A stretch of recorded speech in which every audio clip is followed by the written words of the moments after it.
奇葩了，他就真的是他，哎呀他跟我说，我听说游泳就有可能怀孕，我说别人游泳不怀孕，就你游泳怀孕，他会吸精打法都吸过来了，咱泳池里边也不知道怎么有的哈，但反正就是吸过来了，你就是他吸力大呀，吸力大，那你说这不行，谁家做那个吸尘器的啥的，谁家做有没有做吸尘器的？联系联系，昨天那姐们儿联系联系，问问她怎么那么大的吸力呢？是不是？你那么大的吸力要用在吸尘器上边，那家伙那什么灰尘吸不进来？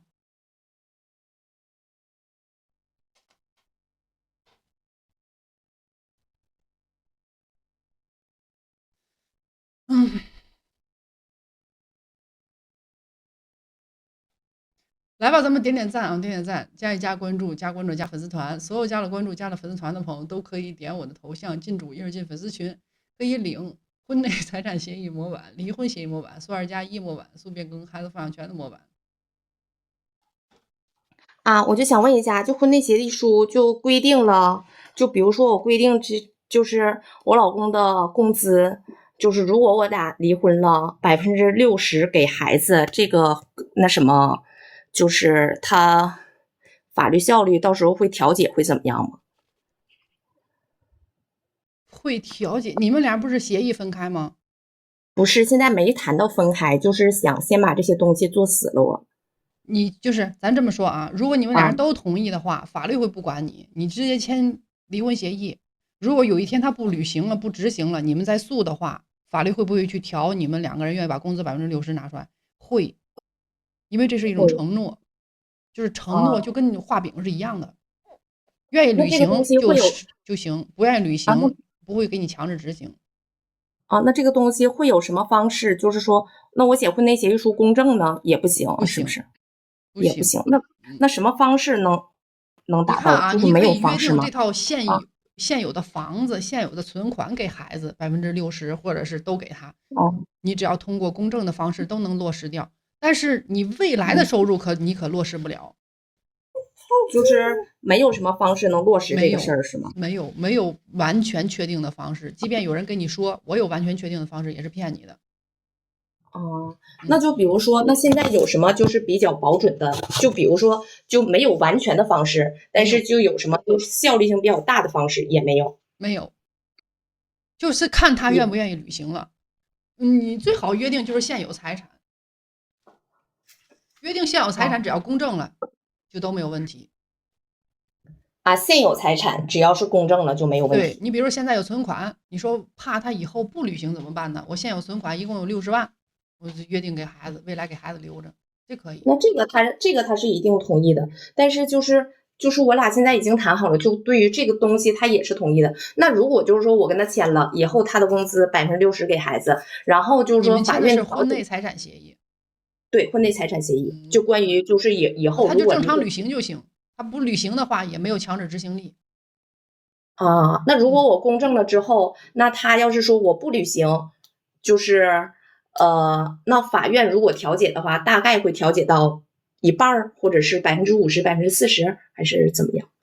你们婚内他不会给你们调，你们只有涉及到离婚的时候，他才会去判你的这个婚内财产协议有效没有效，60%的这个收入以后能不能有强制执行力？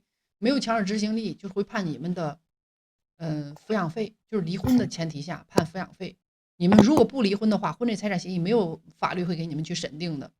哦，我知道，哦，嗯，那一般的话，我也查了，因为我俩写这个东西，就是也是经过了一些事情才写的，就嗯，肯是，定的。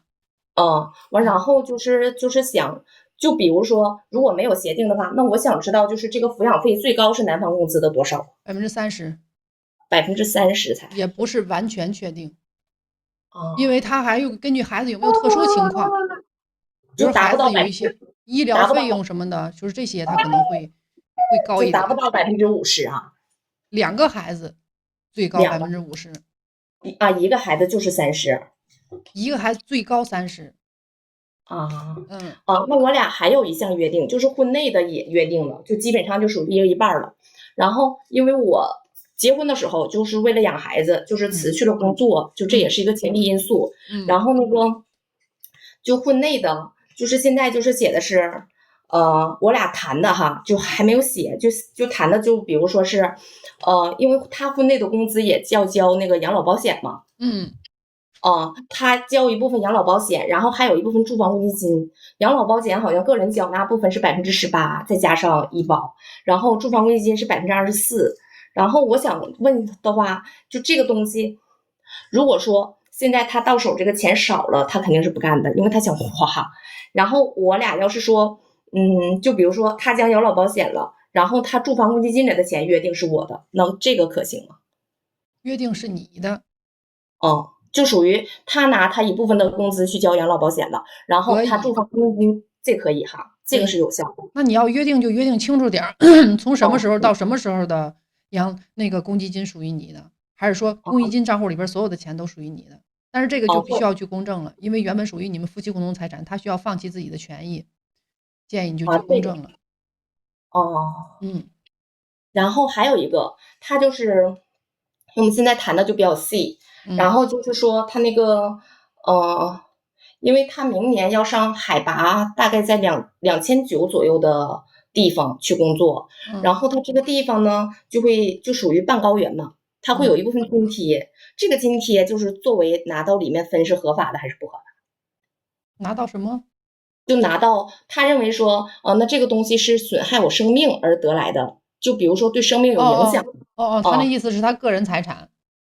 他想自己要，我想知道就是说这个东西，他是每年给一部分津贴是吧？看他上哪工作，职位津贴对吧？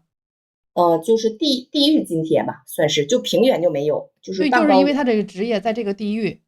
对，然后就是每个月给津贴多给点钱，是这意思吗？还是说一次性给他多少钱？这个应该是一次性，在工资里应该也不少。一次性给的这种。正常情况下，工作所得它就是属于夫妻共同财产。夫妻所就是属于他如果说对他身体造成了损害，给的赔偿，那是属于他个人财产。完，然后还有那个他的差费，他也认为是他个人的，那这个就应该是我们夫妻共有的吧？是那个差费不是需要花的吗？差旅不是，他们是每天，他们送宾店是属于每天，就比如说。他在工地上就给差费，在办公室、在公司就不给差费。按照那也属于夫妻共同财产，属于夫妻。那我要是说我俩是一部分是这个，就是他工资卡之内的，完还涉及到一部分是我以后工作了再赚的，就还有一部分就属于他，就比如说零零星星挣的，就可以这么理解哈。工资卡之内呢，我俩现在就约定一半，然后包括养孩子的就从这里拿，然后他以后零零星星再挣的，就是属于也都给孩子，然后我也是，我之后再挣的也属于都给孩子，这个约定有效吗？就婚内的有效，就是你们履行了就有效，没履行的话，未来没有强制执行力。没有强制承诺在法律上从来都没有强制执行力，就是我未来赚到钱都给孩子，就是这种承诺是不会被支持的。就没有啥方式吗？没有任何方式。那我这个，因为法律上明确规定的，你通过什么方式都不可能是合法的，它不合法它就没有办法。只有合法的东西才有办法，不合法的东西它是没有办法的。如果哪天我俩要是说，就比如说10年、20年之后真离婚了，然后他最多也可能就是说，如果履行最高标准，也就是30%，他的工资总额的30%。你家孩子才多大？我家孩子才9个多月。才9个多月。哎呀，我的妈呀！也不是说最多30%，看他的收入啊，收入高了、低了的都会取一个还得考察当地的生活水平和孩子的基本需求，就是大概率，就是你老公的收入大概率可能到不到30%，判不到30%。我们是在长春，然后他那个就属于不是一个很好的城市，就属于长春市。他就说他多少钱吧。我算了，就是除了税就到手的哈，就工资卡里去年到手的是30多。嗯嗯嗯，嗯，那他判不到30%，判不到判不30%到啊。30%，哦，判不了那么高。那如果说那我再就是那啥，因为这个事儿我想了好几天了，好久了。如果说判不到30%的情况下，他连百那如果分之二十都够离婚的话，呛判得到。那20%没多少啊。你以为呢？抚养费是爸爸出一部分，妈妈出一部分。你不要觉得就是孩子抚养权归我了，他对方抚养费对方就得全部都出，不会的，也不会完全按照20%和30%去算，还会根据当地的生活水平和孩子的基本需求。你说，比如说孩子一个月需要5000块钱，那你出2500，他出2500，是这样判的。哦，嗯，那如果就是说把我这个工作，因为我俩以前写过一个简单的协议，就刚结婚的时候，就是说因为我辞去了稳定的工作，所以他工资里边有我一半，但是这个东西他就是做不实的，也是做不实的，是不是？他的工资里边本身就属于夫妻共同财产，本身就有你的一半啊，你不写这份协议也有你一半啊。但是我俩写的是直到退休，就不管我俩离不离婚，哦，那不可能，那不可能，是不是也未来的都就还是承诺呀，还是不行。嗯，未来承诺就是没有的东西，你去约定是不行的，你只能约定现有的财产。你可以约定未来的，但是你未来的人家不履行的时候，你就实现不了了，明白吗？没有强制执行力，法律上明确规定，承诺没有强制执行力，所以如果因为承诺去起诉，不会被支持。啊，我明白这个意思，我懂，所以我才就左问右咨询的。那这个如果说那离婚的时候就是净身出户这个协议也是不合法的，是不是？对。但是你们可以通过婚内财产协议去约定房子、车子、存款。那这些只能约定现有的，就是对于以后的没有这个，那不行。就是我现在就想把以后的敲一下，就是你让他以后就是现在当一辈子的生产队的驴，然后就让他出去啃饽饽头也得给你挣钱去，是这意思吗？那我工作辞了，我以前比他挣得多，就是这个东西。你的选择，姐妹儿。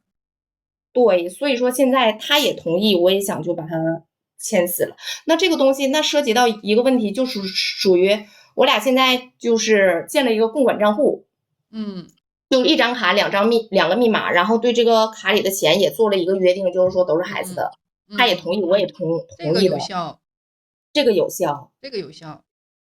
哦，现有的约定都有效，就是他只能保证我们现有的。对。哦，好吧。那我还有什么？对，还有，我得慢慢想，我这事儿整得我比较头疼。那现有的约定都有效啊，这个共管账户里边的钱只要进去了，他就动不了了，肯定的。是。就约定死了的就动不了了。对。啊，是这么回事儿。那比如说约定他婚前的房子呢，也行吧？约定婚前房子你就得公证了，或者是过户。就比如说约定了，如果离婚了，他把房子给孩子，这个可以，也不行，就必须得现在，是吧？对。那我有点明白啥意思了。这个事儿就约定以后的，只能是说，就是说把这个，如果他不同意，他通过起诉，不管公不公正，这个事儿都是没有绝对的效力的。是的。而且不会，公证处不会给你公证，正常情况下，公证处是不会给你公证的。你说公证处也不会给我公证这个，就对于以后约定的这样的一个事情。是的。那我这种情况，一般情况下还能怎么处理呢？不能没有办法处理，处理不了，因为违法的事情，它不是说违法，是不合法的，是法律不会保护的事情，你怎么约定都不行。那关于一个遗嘱的事儿呢？哎呀，就是这个遗嘱，就比如说他写，那我以后的所有财产都归我婚生子女。遗嘱可以，但是遗嘱它可以改呀。对，它可以改。对，以最后一份遗嘱为准，你现在让他立遗嘱，任何作用都没有。就是所有的遗嘱都可以改，是吗？我不改，我再立一份啊。我现在说约定都给这个孩子，以后我跟你离婚了，我又生了孩子了，我改了，能不能行？可以啊，我又立了一份，以最后一份为准，最后一份跟前面有冲突，以最后一份为准。啊，就是说前边那个我不管怎么写，反正就看时间是最后的。宝宝不说，宝宝不说啊。有朋友想知道你老公到底干啥事儿犯天条了？没有，我俩本来工作就都是搞合同的，这些事情就本来就是说打算做，但一直没有一个成型的一个体系去做。你老公没干什么太大的错事儿，就成天喝酒整孩子，也没干什么太大错事。就现在立遗嘱整这些事儿，不是很正常的一个事儿，我感觉。正常，但是我觉得你有点过了。就是正常的家庭，我看啊，我支持大家预防，预防的是什么？我婚前财产不能变成婚后财产。预防的是什么呢？预防的是我们家的财产通过一什么被别人洗过就洗没了。但是你不能说日子过得好好的，我们没事老签协议，这样是非常伤感情的。他有问题，咱们可以就去提出来，提出要求。但是我以为他犯多大事儿呢，导致你很痛苦，需要用这些东西去维系你们的感情。那不至于，不至于很痛苦。但是我觉得你的要求确实有点过分了，姐妹儿。你要说他啥错都没犯，就是爱喝8+1，不怎么管孩子。他爱喝酒，然后喝完酒爱整孩子。整孩子什么意思？逗孩子。就喝完酒就歇，喝完酒想干啥不就要干啥吗？啊，就是啊，明白了。那他真的没有多大问题。再加上他爱花钱，你用不着这样这么焦虑的去。我俩之间有个问题，最大的问题就是他爱花钱，我爱攒钱，就这么一个问题。所以就是消费观念不一样，也不代表他的错误。姐妹儿，我觉得你现在最大的问题是你心里边有一点点的不平衡感。对，我辞职了，这个事情是我的不平衡感。对，你为了这个家，你辞职了，甚至你的收入原来比他还高呢，我都因为生个孩子辞职了。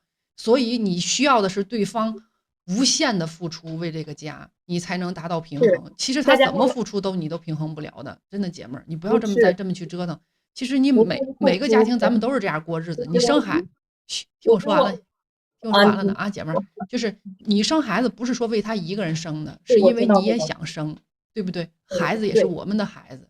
他只要说我生了孩子，我虽然为这个付出了很多，但是这是我人生重大的一个选择，是我自己心甘情愿的，就不要去后悔。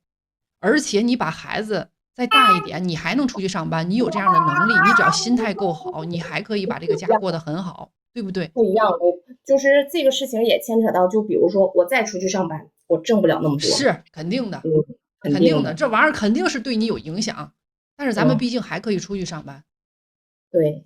咱们心态要调整好，我们要这个孩子会对于我们造成一定的严重的，就是一定的经济上的损失和事业上的损失，但是这是我们的选择。包括那些女明星，人家也去生孩子，生完孩子对她有没有影响？也有影响，包括身材的走样，包括有一段时间接不着戏，包括怎么，包括有可能就回归家庭，隐退了，人家比你的损失要大得多，但人家怎么去平衡呢？就因为孩子。而你们两个人怎么去平衡呢？两个人都爱孩子。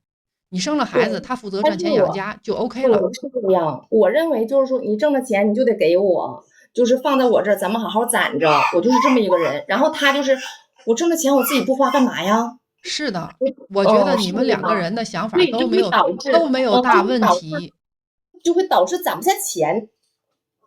攒不下钱也没有问题，姐妹儿，攒不下钱也没有问题，一点一点的就行了，一点一点就行了。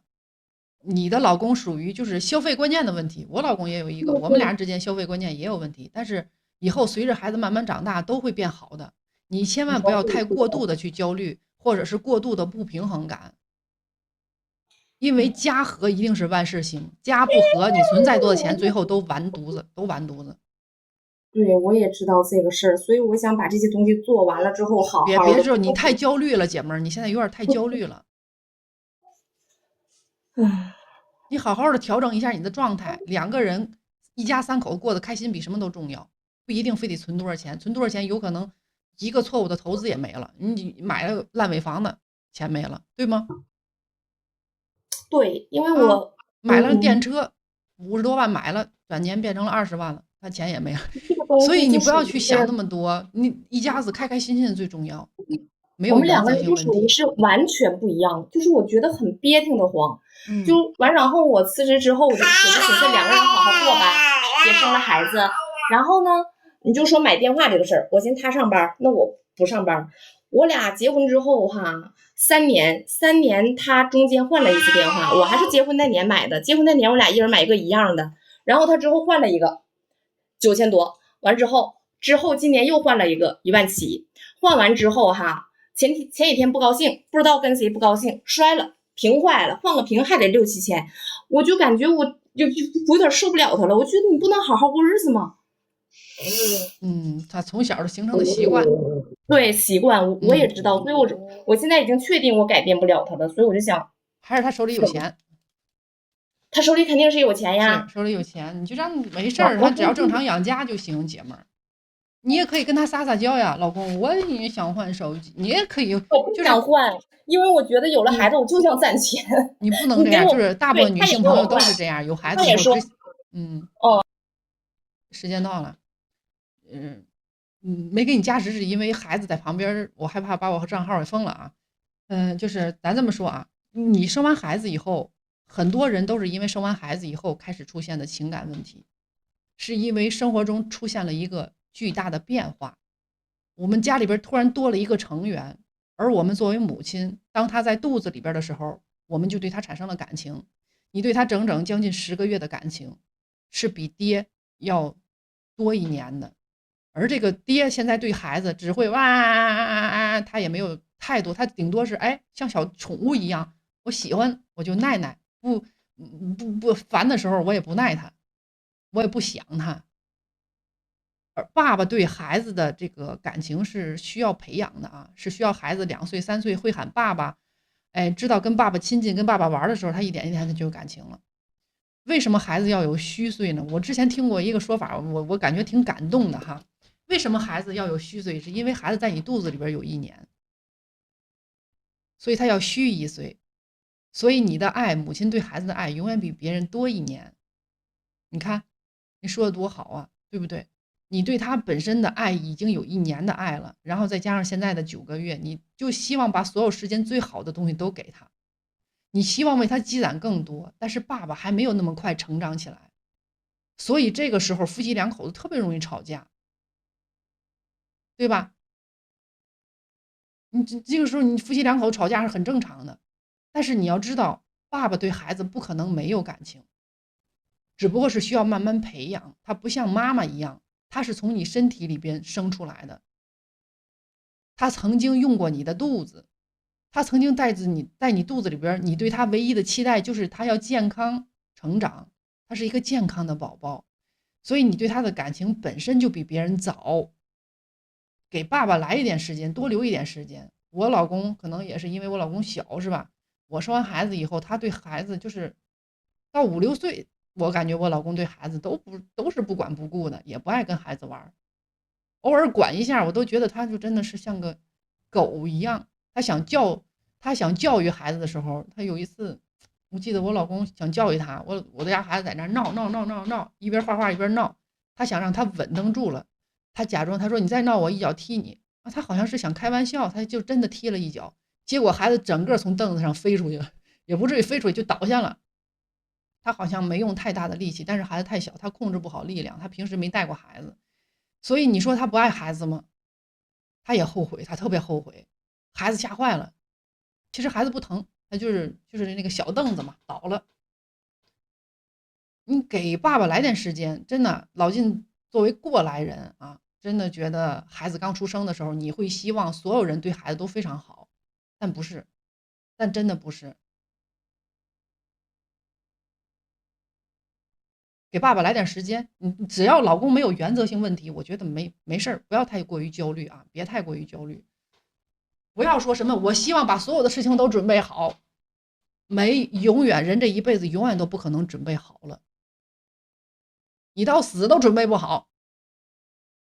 你不可能把所有事情都准备好，所以人不要过度的焦虑，好吧？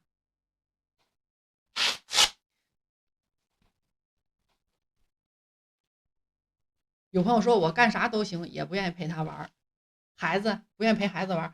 现在网上流行一句话哈，我可以把命给他，但是我真不愿意陪他。我那么爱他，我愿意把命给他，但是我为什么不爱陪他玩？因为你没有耐心，因为你孩子不要你命。因为你没有你想象中那么爱他，要你命干啥呀？净给点让人不要的。我开个玩笑说啊，但是谁陪孩子谁都知道，你一天24小时陪一个孩子，谁都烦啊，你烦是正常的，能允许你自己偶尔的心烦气躁，对孩子发一些小脾气，但是不能太大脾气，不能天天发脾气，不能天天没有耐心，那不对啊，偶尔发个脾气很正常。谁带孩子谁崩溃，那谁不是，对不对？不是陪他玩，是辅导作业。辅导作业那更得了，那玩意儿那世界难题。你搁老外搁那儿，好像气得毛子气得浑身上下毛都得直立啊，胡子都得吹飞了。那谁不生气呀？那谁辅导孩子学习都生气。但是我要提醒大家一下，你辅导孩子学习，生气归生气啊，忍着点儿。因为你越生气，他越害怕，越害怕他越不会，而且你会影响孩子大脑的发育啊，影响孩子大脑前庭的发育。我有听说是啊，我也不太懂，但所以建议大家不要去吼，真生气的时候自己出去转一圈去。孩子现在学习不好，以后学习还不好呢，你跟他着玩去，是那块料就是那块料啊。有那孩子就在那一坐自己学习，耐得要命，是不是？等到上高中，他学习成绩也有可能跟不上去。有那孩子从小叽里呱啦的，等到长大了，他成绩也上去了。有的孩子从小一道都是那个爱上学，但是天天的不迟到不早退不及格，对不对？哎嗨呀，有几个能考上清华的，对不对？没考上清华就一定没有出息吗？是不是？哎，你忘了我刚才说的那个虚岁，孩子在你肚子里边1年，你对他的唯一的希望就是什么？什么？家人们，健康啊，对吗？有朋友说我儿是北大，你看优秀的家长，考上天大也挺好，考上南大也挺好的，考上啥都挺好的，就考不上也挺好的。你唯一需要的就是他健康，真的。你家里边孩子有点什么毛病，你不得吓死？孩子健康快乐，心态好比什么都重要，好吧？咱心态也好一点，不要把焦虑传染给孩子。你焦虑，孩子就焦虑。好，来吧，今天连麦就到这儿了，我去吃饭了。感谢大家陪伴，感谢大家支持，咱们明天不见。明天我歇一天啊，因为让我歇一天嘛，让我歇一天。后天见，周一见，拜拜。